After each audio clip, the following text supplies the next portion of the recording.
अस्सलाम वालेकुम वीवर्स। आज हमारे जो टेंसेस थे वो लास्ट टाइम कंप्लीट हो गए थे पूरे। प्रेजेंट टेंस पूरा कंप्लीट हो गया था, उसके सारे टाइप्स भी, और पास्ट टेंस और उसके सारे टाइप्स भी कंप्लीट हो गए थे। अब हमारे पास जो लास्ट टेंस है फ्यूचर टेंस, हम उसको डिस्कस करने जा रहे हैं। तो जैसे हमने पहले सारे टेंसेस पढ़े थे, तो बिल्कुल वैसे ही फ्यूचर टेंस भी हैं like other tenses. Future tenses also of 4 types: future indefinite, future continuous, future perfect and future perfect continuous. जैसे बाकी सारे टेंसेस थे वैसे इसके भी 4 टाइप्स हम पढ़े हैं: indefinite, continuous, perfect and perfect continuous. सबसे पहले हम फ्यूचर इंडेफिनिट को डिस्कस कर रहे हैं। This tense is used to express an action that has not taken place yet and will take place in the future. यानी कि हम इस तरह के एक्शन के बारे में हम इसमें पढ़ेंगे जो कि अभी हुआ नहीं है बल्कि फ्यूचर में होगा। ठीक है, for example, will he mend his car on Monday, क्या वो मंडे को उसकी जो है वो कार बना देगा। Rainy season will come soon, rainy season बहुत जल्दी आने वाला है। Will he live in this cottage, क्या वो इस कॉटेज में रहेंगे। तो इसके देखें एंड में गा, गी, गे, यानी फ्यूचर एक्सपेक्ट्स जो हैं हम उसको डिस्कस करते हैं इसके अंदर, जो कि अभी एक्शन परफॉर्म्ड नहीं हुआ है मगर इन फ्यूचर जो है वो होने वाला है। ठीक है, अब हम जो है वो फार्मूलाज डिस्कस करेंगे फ्यूचर इंडेफिनिट के, बिल्कुल सिमिलर वैसे ही जैसे कि हमने बाकी फार्मूलाज डिस्कस किए थे। जो फर्स्ट है एफर्मेटिव यानी पॉजिटिव सेंटेंस, उसको हम डिस्कस करेंगे। सब्जेक्ट ले लेंगे, नाउन है, प्रोनाउन है, प्लस विल प्लस वर्ब की फर्स्ट फॉर्म प्लस ऑब्जेक्टिव। अच्छा, एक बात, हम वर्ब की फर्स्ट फॉर्म को इन्फिनेटिव भी कहते हैं, रूट वर्ब भी कहते हैं, मेन वर्ब भी कहते हैं। अगर हम आगे कहीं मेन वर्ब या रूट वर्ड का यूज़ करें तो कन्फ्यूजन में नहीं मुब्तला होइएगा, कंफ्यूज नहीं होइएगा, इसलिए क्योंकि वो वर्ब की फ़र्स्ट फॉर्म ही के डिफरेंट नेम्स हैं। ठीक है,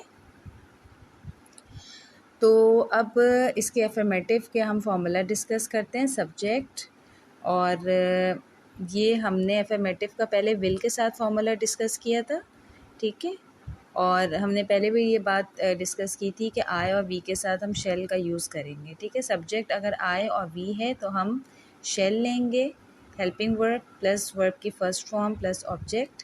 he will see you on Thursday, example ये उसकी विल की, and I shall eat this watermelon, यानी मैं ये वाटरमेलन खाऊंगी। अच्छा, एक नोट है कि will and shall are modal verbs. ठीक है, they are used with the infinitives. Infinitives as I tell you before कि इन्फिनेटिव्स जो हैं वो basically are the first forms of verb. ठीक है, तो दे विल गो, देखें गो जो है is the first form of verb, go, went, gone. Go first form है, went second and gone third form है। I shall ask her, ask is the first form of verb, ask, asked, asked. ठीक है, shall is only used for future time reference with I and we. ठीक है, shall का use हम I and we के साथ करेंगे। will is frequently used with nouns and pronouns while shall is more formal than will. ठीक है, formal means के बहुत कम यूज़ होता है, जैसे कैजुअल का लफ्ज़ हम यूज़ करते हैं वर्ड, कि जो फ्रीक्वेंटली यूज़ में रहता है हम कहते हैं कैजुअली ये चीज़ है, और फॉर्मली अगर हम फॉर्मल का वर्ड यूज़ कर रहे होते हैं इट मीन्स के रेयर है, कम है इसका यूज़, तो हम उसके अंदर कर रहे होते हैं। अब नेगेटिव के सीक्वेंस है बिल्कुल वही एफर्मेटिव के सीक्वेंस में हम नॉट का एडिशन कर देंगे, will not and shall not. ठीक है, for example, Ambreen will not go to picnic, we shall not do bad things any more. अच्छा, एक और नोट है कि short forms of will not is won't and shall not is shan't. ठीक है, इसको आप रखिएगा, अगर कभी वांट और शांट का इस्तेमाल होता है तो don't get confused because these are the short forms of will not and shall not. Now we are going to discuss interrogative type. Interrogative में हमने जैसे पहले डिस्कस किया था कि इंटरोगेटिव्स जो होते हैं उसके अंदर हेल्पिंग वर्ब्स जो होते हैं वो हमेशा स्टार्टिंग में आ जाते हैं। तो यहाँ पे फ्यूचर के जो हेल्पिंग वर्ब्स हैं विल एंड शेल है तो वो बिल्कुल स्टार्टिंग में आ जाएंगे। ठीक है, तो will, then subject plus verb की first form, or you may say infinitive or root form of verb or main verb plus object. The second form is shall plus subject IV plus verb की first form plus object. अब दोनों की examples will and shell के हम देख लेते हैं. Will this send him an invitation card. अच्छा, don't forget to put question mark in the end of the question sentences. Question sentences के आखिर में क्वेश्चन मार्क लगाना नहीं भूलना है, because this is punctuation and punctuation के नंबर्स काउंट होते हैं. ठीक है, और इसकी आदत डालें, इसकी हैबिट डालें. मैं बार बार बोलती हूँ कि पंक्चुएशन जो होती है वो इंग्लिश में बहुत ज़्यादा इम्पॉर्टेंस रखती है. हम इसको भी जब पंक्चुएशन का टॉपिक पढ़ेंगे तो उसकी भी एग्जांपल्स से मैं आपको बताऊँगी कि how punctuation is important in English speech. अच्छा, जो नेक्स्ट एग्जांपल है, shall I buy some fruits from the fruit seller. ठीक है, शेल एंड विल दोनों के हमने एग्जांपल्स डिस्कस कर लिए. अब जो है इसकी जो फॉर्म है negative interrogative, means here we use not as well as it's a question sentence. ठीक है, यहाँ पे हम नॉट यूज़ करेंगे और उसके साथ साथ ये क्वेश्चन सेंटेंस होगा. तो as it is a question sentence तो हम विल एंड शेल यानी हेल्पिंग वर्ब्स जो हैं in the starting of the sentence ले आएंगे. Will plus subject plus not plus verb की first form plus object, and shall plus subject IV plus not verb की first form plus object. अब दोनों के examples देख लेते हैं. Will he not give his book to him. Shall I have not put these pancakes in the tray.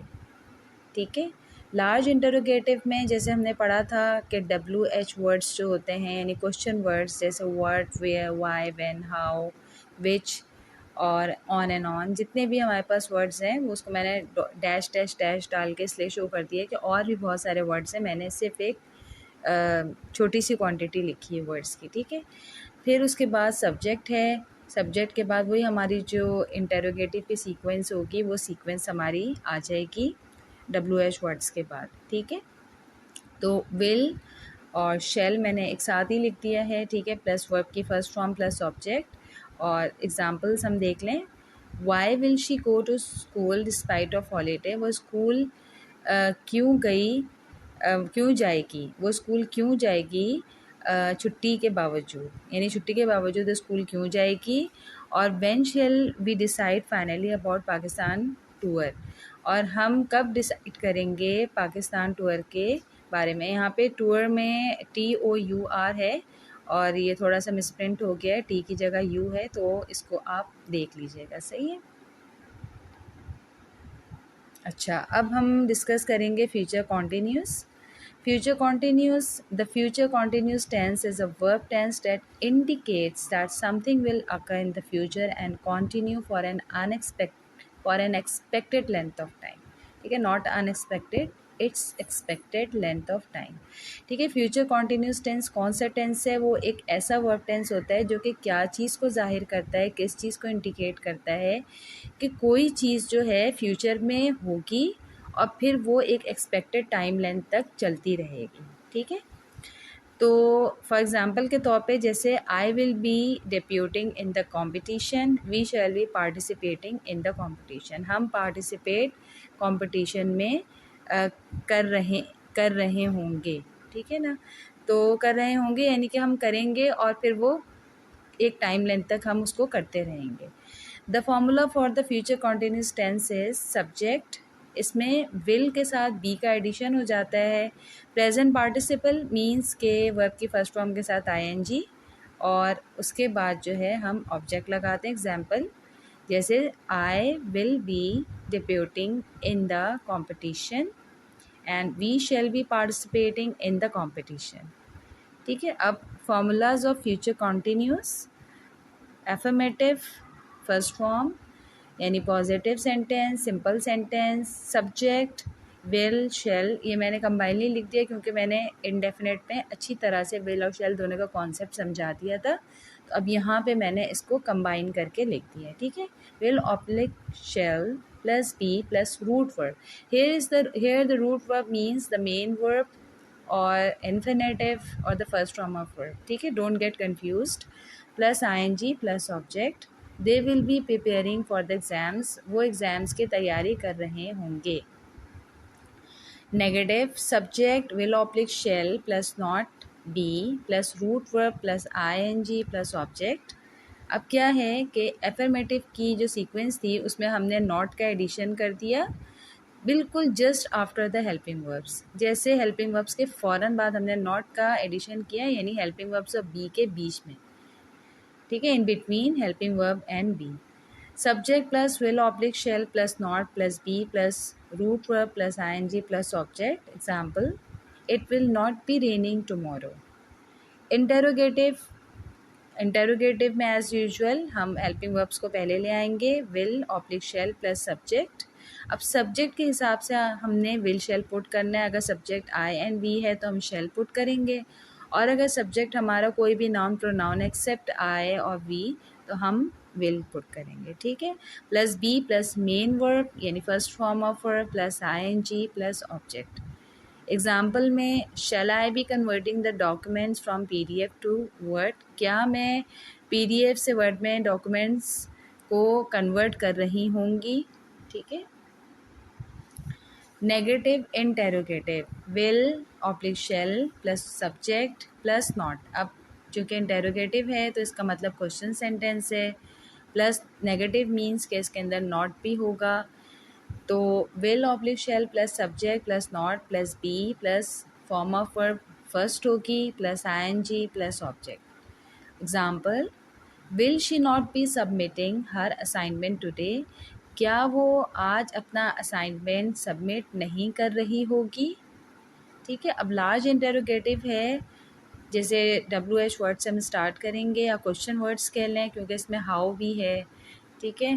तो what, where, when, why, which, who और where, ठीक है ना, dash dash dash. Will oblique shall plus subject plus be plus form of verb first होगी plus ING plus object, ठीक है। तो when will he be putting these papers in sequence, वो कब पेपर्स को सीक्वेंस में रख रहा होगा, ठीक है। तो यहाँ पे हमारा जो है फ्यूचर इंडेफिनेट और फ्यूचर कॉन्टिन्यूस का टेंस कंप्लीट हुआ है, और अब हम जो है अभी नेक्स्ट वीडियो में इसकी एक्सरसाइजेस भी देख लेंगे। और जैसे मैंने आप पहले कहा था, एज आई सेड बिफोर, कि प्लीज़ जैसे आप इसको समझें, इसकी एक्सप्लेनेशन को, ट्राई टू सॉल्व या try to do the exercises as soon as possible, क्योंकि वो जो भी हमने अभी सुना है वो लेक्चर हमारे इस वक्त माइंड में होता है बिल्कुल फ़्रेश, और फिर वो फ्रेश लेक्चर के साथ जब हम एक्सरसाइज को सॉल्व करते हैं तो वो हमें बात बहुत अच्छी तरह समझ में आ रही होती है। और एक्सरसाइज सॉल्व करने से क्या होता है, एक तो हमने थ्योरेटिकल पढ़ा और एक प्रैक्टिकल वर्क है। जो प्रैक्टिकल वर्क होता है उससे क्या होता है कि जो भी चीज़ हम थ्योरेटिकल पढ़ रहे होते हैं वो बिल्कुल अच्छी तरह हमारे माइंड में बैठ जाती है, तो उसको हम भूलते नहीं हैं जल्दी, ठीक है। और ग्रामर जो है जस्ट लाइक मैथ्स, जितनी ज़्यादा प्रैक्टिस होगी उतना ज़्यादा अच्छा ग्रामर का रिज़ल्ट होगा। तो इसकी प्रैक्टिस बहुत करनी है, और जो है क्या कहते हैं, वही बात कि आप लोग ज़रूर इसके एक्सरसाइजेस को देख के उसको ज़रूर सॉल्व करिएगा। माशाल्लाह मुझे पॉजिटिव रिप्लाईज़ आ रहे हैं, मुझे जो बच्चे जो हैं वो सॉल्व करके दे रहे हैं, तो अच्छा लग रहा है मुझे। बेशक कुछ बहुत कम क्वांटिटी में बच्चे हैं जो कि सॉल्व कर रहे हैं, मगर एक होता है कि जब इंसान कोई लेक्चर देता है तो उसको अच्छा लगता है कि जो है वो कोई बहुत गौर से लेक्चर्स को सुन रहा है, उसको सीरियसली ले रहा है, उसको सॉल्व भी कर रहा है, तो पढ़ाने वाले को भी अच्छा लगता है। तो एक तो मेरी अपनी क्लास के जो हैं बच्चे वो तो खैर माशाल्लाह कोचिंग सेंटर के बच्चे जो हैं वो तो सॉल्व करते हैं, मगर जो है एक जो मेरे ऑनलाइन स्टूडेंट्स हैं तो उनका जो, अब ज़ाहिर सी बात है ऑनलाइन स्टूडेंट्स मेरे सामने नहीं हैं, तो उनका जब आता है तो मुझे अच्छा लगता है। उनके जो मेरे सामने हैं, जो मेरे अपनी क्लास में हैं, उनको तो मैं ख़ुद स्ट्रिक्टली जो है देख लेती हूँ और उनका चेक भी कर लेती हूँ, सब कुछ होता है, मगर ऑनलाइन स्टूडेंट्स को तो हम अप्रोच नहीं कर पाते। तो जब वो रिस्पॉन्स करते हैं तो अच्छा लगता है, और मैं फ़ीडबैक भी साथ साथ इसलिए देती हूँ ताकि जो है बच्चों की जो है वो एक एप्रिसिएशन भी साथ साथ रहे और उनको पता चलता रहे कि कहाँ पे वो मिस्टेक कर रहे हैं और कहाँ पे फ्लॉ आ रहा है। ठीक है ना, तो इसलिए मैं बार बार यही कहूँगी कि जिस तरीके से आप लोग कर रहे हैं ऐसे करते रहें, और जो नहीं कर रहे प्लीज़ वो भी करें, ताकि जो है वो अच्छी तरह से टेंसेस समझ में आ सके। क्योंकि टेंसेस जो है ये समझें these are the root of grammar. जैसे कोई भी जो है कोई भी प्लांट है वो खड़े होने के लिए, अच्छा हरा भरा होने के लिए उसकी रूट को स्ट्रॉन्ग होना ज़रूरी है। If the roots are not strong the plant will not survive. ठीक है, तो इसलिए प्लांट्स का हरा भरा होने के लिए उनका रूट्स का स्ट्रॉन्ग होना ज़रूरी है। तो उसकी स्टेम भी स्ट्रॉन्ग होगी, उसके लीव्स भी अच्छे होंगे, उसके फ्रूट्स भी अच्छे होंगे, फ्लावर्स भी अच्छे होंगे, ईच एंड एवरीथिंग जो है वो बहुत अच्छी होगी।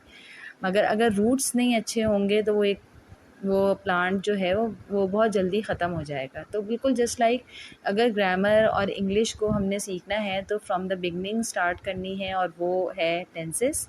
और टेंसेस से हम स्टार्ट करते हैं और फिर थोड़ा थोड़ा करके हम सीक्वेंस में आगे बढ़ रहे हैं, ताकि जो है वो रूट से हम स्टार्ट करें और इंग्लिश जो है वो हमारी जो है वो ज़्यादा से ज़्यादा इम्प्रूव हो सके। ठीक है ना, चलें बस आज के लिए इतना लेक्चर इनफ है।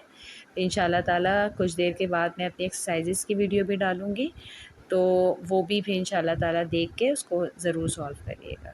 ओके, अस्सलाम वालेकुम।